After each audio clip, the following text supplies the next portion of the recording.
Video like जरूर कर लीजिए और ऐसे वीडियो लगातार फ्री में पाने के लिए चैनल को तुरंत सब्सक्राइब कर लीजिए और बेल आइकन को जरूर टैप कर लीजिए ताकि आगे भी सारे वीडियो आपको मिलते रहे। यूट्यूब में फॉलो करते हैं तो प्लीज ये वाला फ्री टेलीग्राम चैनल जरूर ज्वाइन कर लीजिएगा। सारे नोटिफिकेशन सारे अपडेट यहीं पे आते हैं, ध्यान रखिए। नमस्कार दोस्तों, एग्जाम प्रिपरेशन के यूट्यूब चैनल पर मैं प्रियंका एक बार फिर से आप सभी का बहुत बहुत स्वागत करती हूं। आज की क्लास में जो मॉडर्न इंडियन हिस्ट्री का रिवीजन चल रहा है, आज पढ़ेंगे सविनय अवज्ञा आंदोलन और गांधी विन समझौता। तो ये दोनों आंदोलन और दोनों जो घटनाएं हैं एक साथ हम लोग देखने वाले हैं। आंदोलन एक ही है, सविनय अवज्ञा आंदोलन, लेकिन उसके बाद गांधी विन समझौता हो जाता है। पिछली क्लास में हमने डिस्कस किया था नेहरू रिपोर्ट। नेहरू रिपोर्ट में 1 साल का समय दिया गया था क्योंकि उसमें डोमिनियन स्टेट्स की मांग की गई थी और कहा गया था 1 साल के भीतर अगर आप इस रिपोर्ट को स्वीकृत कर लेते हैं तो हमारी तरफ से कोई आंदोलन नहीं होगा। लेकिन 1 साल के भीतर कोई भी उत्तर ना मिलने के कारण लाहौर अधिवेशन में पूर्ण स्वराज पारित कर दिया जाता है, इस घोषणा पत्र को पारित किया जाता है और कहा जाता है कि अब हमें पूर्ण स्वराज लेना है और गोलमेज सम्मेलन का कोई भी फायदा नहीं है। तो पहले गोलमेज सम्मेलन में कोई भी भाग नहीं लेता है, सविनय अवज्ञा आंदोलन शुरू हो जाता है और इसके बाद होता है गांधी विन समझौता, जिसके बाद दूसरे गोलमेज सम्मेलन में गांधी जी भाग लेते हैं। यही सारी घटनाएं हैं जो हम लोग डिस्कस करने वाले हैं। तो आज का वीडियो ध्यान से देखिए, दोनों आपको इसमें कवर कर दिया जाएगा, एक आंदोलन और दूसरा गांधी विन समझौता है। इसके बाद तीनों गोलमेज सम्मेलन में एक साथ करवा दूंगी, तो वीडियो ध्यान से देखिए। और हाँ, जो बच्चे पेड कोर्स में इंटरेस्टेड हैं, डिस्क्रिप्शन बॉक्स में मैंने नंबर दिया, आप उन पर कॉन्टैक्ट करके अपने कोर्स को ज्वाइन कर सकते हैं। कोर्स से रिलेटेड सारी जानकारी उस पर मिल जाएगी। अभी भी समय है। आरओ को टारगेट करते हुए रात को 9 बजे इसी चैनल पर मॉक टेस्ट चल रहा है और ये क्लास दोपहर 1 बजे आती है। अगर आप न्यू है तो मैंने बता दिया है। चलिए बिना देर के आज की क्लास स्टार्ट करते हैं। 6 अप्रैल 1930 को महात्मा गांधी ने मुट्ठी भर नमक बना करके कानून तोड़ा था। नमक कानून को उन्होंने तोड़ा था और औपचारिक रूप से उन्होंने इस आंदोलन की शुरुआत की थी, जिसका नाम दिया सविनय अवज्ञा आंदोलन। इससे पहले 5 अप्रैल 1930 को साबरमती आश्रम से दांडी पहुंचे थे वे और अपनी ऐतिहासिक यात्रा पूरी की थी। 1930 में महात्मा गांधी के नेतृत्व में सविनय अवज्ञा आंदोलन की शुरुआत की गई, जिसका प्रारंभ गांधी जी की जो दांडी मार्च थी उससे हुआ। 12 मार्च 1930 को साबरमती आश्रम से गांधी जी की और आश्रम के 78 सदस्यों ने दांडी अहमदाबाद से 240 मील दूर स्थित भारत के पश्चिमी तट पर स्थित एक गांव के लिए पैदल यात्रा आरंभ की थी। और यहाँ से प्रश्न बनते हैं, इसलिए ये लाइन ध्यान से रखिएगा। 24 दिनों की लंबी यात्रा के बाद उन्होंने 6 अप्रैल 1930 को दांडी को सांकेतिक रूप से नमक कानून भंग किया और इस प्रकार नमक कानून तोड़कर उन्होंने औपचारिक रूप से सविनय अवज्ञा आंदोलन का शुभारंभ किया। इसमें एक नाम आता है कमला देवी चट्टोपाध्याय का। इन्होंने नमक सत्याग्रह आंदोलन में महिलाओं की भागीदारी के लिए गांधी जी को मनाने के लिए जाने वाली ये महिला थी। इन्होंने मनाया था गांधी जी को। और प्रश्न बनता भी यहाँ से, 2 नवंबर 1929 को देश के प्रमुख नेताओं का एक सम्मेलन बुलाया गया और इन नेताओं का जो सम्मेलन हुआ और एक घोषणा पत्र जारी किया गया, जिसे दिल्ली घोषणा पत्र के नाम से जानते हैं। आप देख रहे हैं एक एक लाइन इंपॉर्टेंट है, हर लाइन से स्टेटमेंट बन चुका है, प्रश्न बन चुका है। तो पूरा वीडियो देखिए, 2 बार रिपीट करके जरूर लर्न कर लीजिए। गांधी जी ने यंग इंडिया में एक लेख प्रकाशित कर सरकार के समक्ष 11 सूत्री मांगे रखी थी और इन मांगों को स्वीकार करना या अस्वीकार करना, इसके लिए सरकार को 31 जनवरी 1930 तक का समय दिया गया था।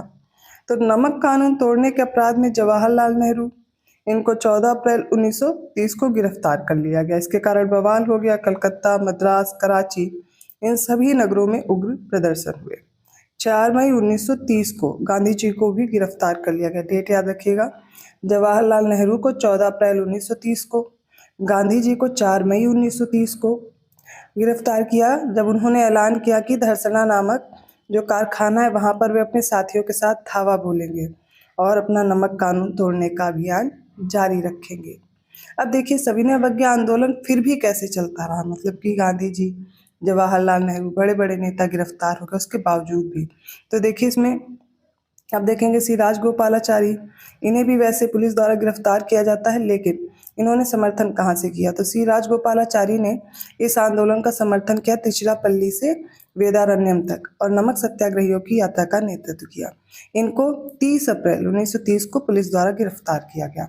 अगले हैं के केलप्पन, ये नायर कांग्रेसी नेता थे। इन्होंने टी के माधवन और इन्होंने वायकाम सत्याग्रह 1924 प्रारंभ किया था।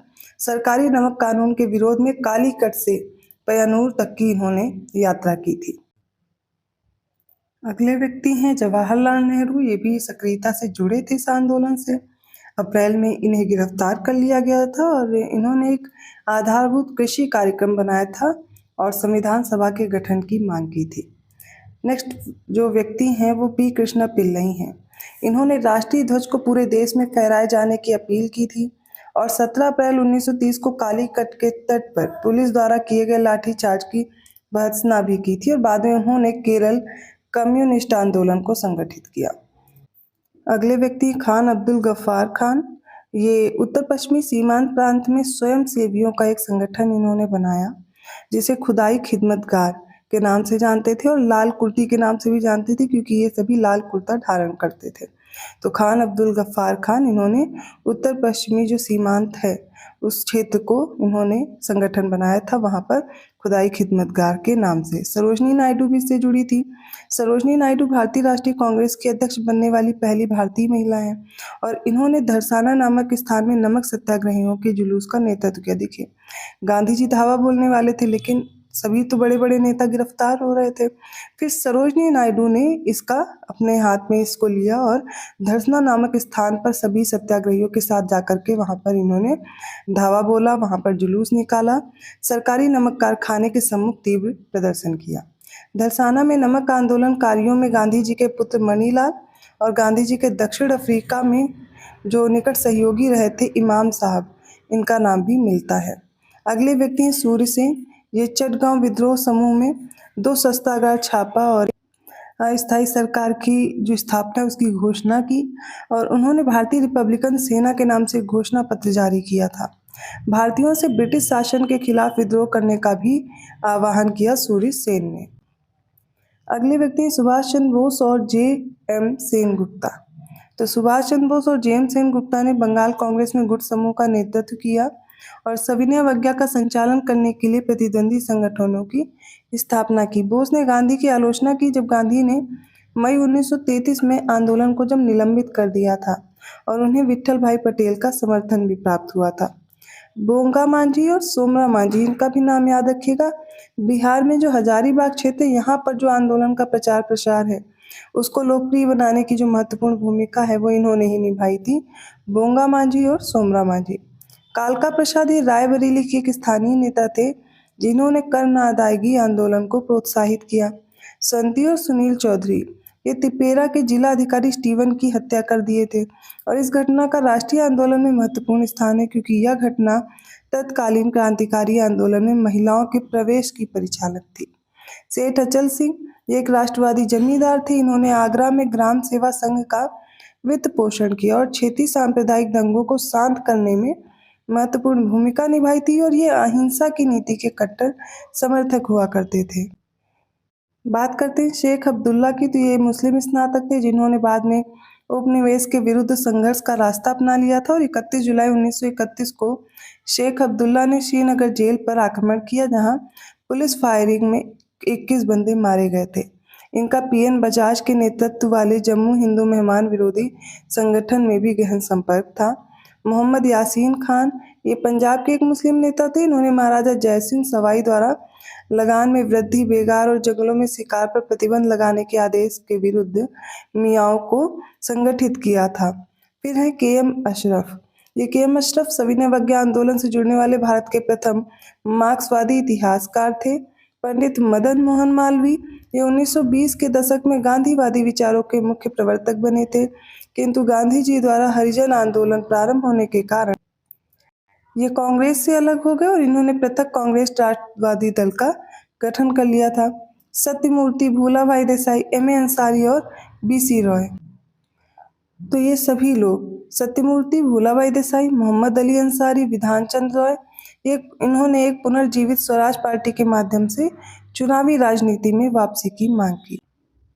अगले व्यक्ति संपूर्णानंद। इन्होंने भारत के लिए एक विस्तृत समाजवादी कार्यक्रम की रूपरेखा प्रस्तुत की थी और 1934 में कांग्रेस समाजवादी दल प्रारंभ किया। नरेंद्र देव ने संपूर्णानंद के कांग्रेस समाजवादी दल का सहयोग और समर्थन प्रदान किया था। के.एफ. नरीमन और यूसुफ मेहर अली इन्होंने कांग्रेस की युवा शाखा का नेतृत्व किया। कालांतर में इनका उदय भारत के प्रमुख समाजवादी नेताओं के रूप में हुआ। स्वामी गोविंदानंद ने कराची और सिंध में सविनय अवज्ञा आंदोलन का नेतृत्व किया। एनवी गॉडगिल, इन्होंने समाजवादी विचारों को प्रसारित करते हुए 1929 में मंदिर प्रवेश आंदोलन को समर्थन प्रदान किया। बाद में इन्होंने गैर ब्राह्मण सत्यशोधक समाज पूना के केशव राव जेधे के नेतृत्व में मैत्रीपूर्ण समझौता कर लिया। अब बात करते हैं भीमराव अम्बेडकर की, तो ये महार जाति के दलित नेता थे और इन्होंने अस्पृश्यता के विरुद्ध जोरदार आवाज उठाई और समाज से इस कुरीति को समाप्त करने की मांग भी की। और इन्होंने ही 1930 में जो गोलमेज सम्मेलन हुए थे, तीनों गोलमेज सम्मेलन में भाग लिया था। कांग्रेस अम्बेडकर के नेतृत्व में चल रहे राजनीतिक आंदोलन को अपने पक्ष में करने में असफल रही और अंततः उसे अम्बेडकर से समझौता करना पड़ा। अगले व्यक्ति हैं गोपाबंधु चौधरी, इन्होंने उड़ीसा में आंदोलन को लोकप्रिय बनाया। पुरी, बालासोर और कटक में नमक सत्याग्रहियों का नेतृत्व किया था। तरुणाराम फुक्कन और एनसी बारदोलाई, ये दोनों प्रसिद्ध कांग्रेस के नेता थे जो असम में आंदोलन के पक्ष में कार्य कर रहे थे, किंतु उन्होंने आधिकारिक तौर पर वन सत्याग्रह प्रारंभ करने से इनकार कर दिया था।